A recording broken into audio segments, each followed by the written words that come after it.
అందరికీ నమస్తే. నేను మీ కీర్తన, జనసేన పార్టీ రాష్ట్ర అధికార ప్రతినిధి.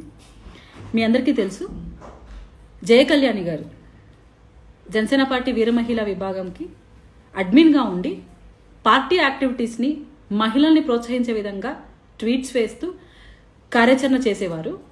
ముఖ్యంగా నేను ఎందుకు ఈమె గురించి ఈరోజు మాట్లాడాల్సి వచ్చిందంటే, నేను ఒక ప్రెస్ మీట్ పెట్టి పవన్ కళ్యాణ్ గారి భావజాలాలు, ఆయన సిద్ధాంతాలకు అనుగుణంగా ఆయన పనిచేయకపోవడం వల్ల ఆయన్ని వ్యతిరేకిస్తూ నేను రాజీనామా చేస్తున్నాను అని ఆమె ఒక ప్రెస్ నోట్ రిలీజ్ చేశారు.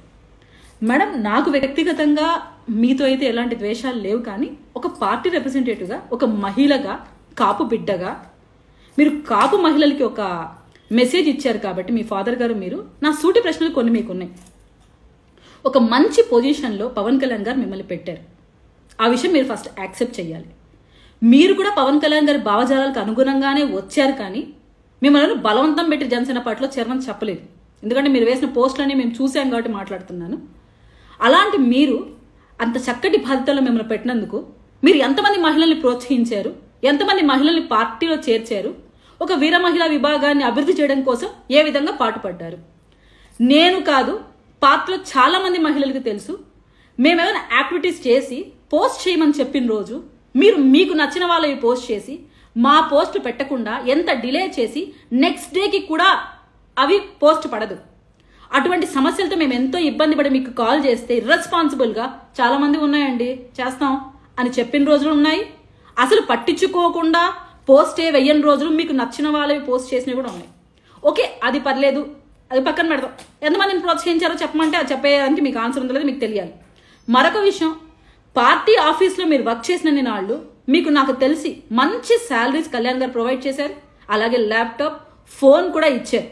మీ బాధ్యతను మీరు సక్రమంగా నిర్వర్తించకపోగా అక్కడ ఏం మీరు చేశారో మాకు తెలియదు, కానీ పవన్ కళ్యాణ్ గారు కొంతమంది తొలగించిన వాళ్ళలో మీరు కూడా ఉన్నారు. దానికి మీరు ఈరోజు ప్రెస్ మీట్ పెట్టి ఆన్సర్ చెప్పుకోనుంటే నిజంగా మీకు గర్వంగా ఉండు, మాకు కూడా గౌరవంగా మిమ్మల్ని మాట్లాడిండు. అలా కాకుండా వ్యక్తిగత విమర్శలకు పాల్పడుతూ మీకేదో పార్టీలో పెద్ద పదవి ఏమైనా ఇస్తారో, లేకుంటే మీకు అక్కడేమో ప్రియారిటీ ఇస్తామని చెప్పారో మాకు తెలియదు, కానీ సడన్ గా ఎలక్షన్ ముందు బయటకు వచ్చి పవన్ కళ్యాణ్ గారిని టార్గెట్ చేసి మాట్లాడితే నేను సెలబ్రిటీ అయిపోతాను అన్న ఇంటెన్షన్తో ప్రతోడు వేసే స్ట్రాటజీనే మీరు వేసి పవన్ కళ్యాణ్ గారి విషయం చల్లడం మొదలుపెట్టారు. మీ విషయం వల్లనో, మీ పబ్లిసిటీ కోసం మీరు చేసే ప్రయత్నాల వల్లనో పార్టీకో, పవన్ కళ్యాణ్ గారికో, మాకో ఎటువంటి ఇబ్బంది లేదు. ఎందుకంటే ప్రతి ఒక్కరూ మరుగుతూనే ఉంటారు కళ్యాణ్ గారి మీద సెలబ్రిటీ హోదా పొందడం కోసం. అలాగే మీరు కూడా మరుగుతున్నారు అనుకుని పక్కన పెట్టేస్తాం. కానీ ఒక డైలాగ్ చెప్తున్నారు, మహిళలు, యువత జాగ్రత్త పడండి, మీరు ఏదైతే మాట్లాడుతున్నారో దానికి మీరు అనర్హులు అనే విషయం మీరు గుర్తుపెట్టుకోండి. జనసేన పార్టీ సిద్ధాంతాల కోసం పనిచేసిన వ్యక్తులు ఎవరైనా పవన్ కళ్యాణ్ గారి అడుగుజాడల్లో నడుస్తారు తప్ప వ్యక్తిగత స్వార్థం కోసం, మీ పర్సనల్ గా లాభాలు పొందడం కోసం, పార్టీని వాదుకొని ఎదగడం కోసం మీలా ఉండే వాళ్లే పవన్ కళ్యాణ్ గారిని వ్యతిరేకిస్తారు. ఎందుకంటే శాలరీ తీసుకుని బాధ్యతగా నీ పని చెయ్యమ్మా అంటే చేయకుండా ఈరోజు మీ వ్యక్తిగత ప్రయోజనాల కోసం, నాకు తెలిసి 4 రోజుల్లో కండువా మార్చుకుంటారేమో మీరు. ఎందుకంటే గతంలో మీ గురించి మీ దగ్గర పనిచేసిన మీలాగే పనిచేసిన ఒక వ్యక్తి కూడా అలాగే ప్రెస్ మీట్లు పెట్టాడు, తర్వాత పోయి ఇంకొక కండువా వేసుకున్నాడు. అంటే ఆ అసలు రంగు ముందు కండువా వేసేసుకొని వచ్చి మాట్లాడితే బాగుంటుంది కదా.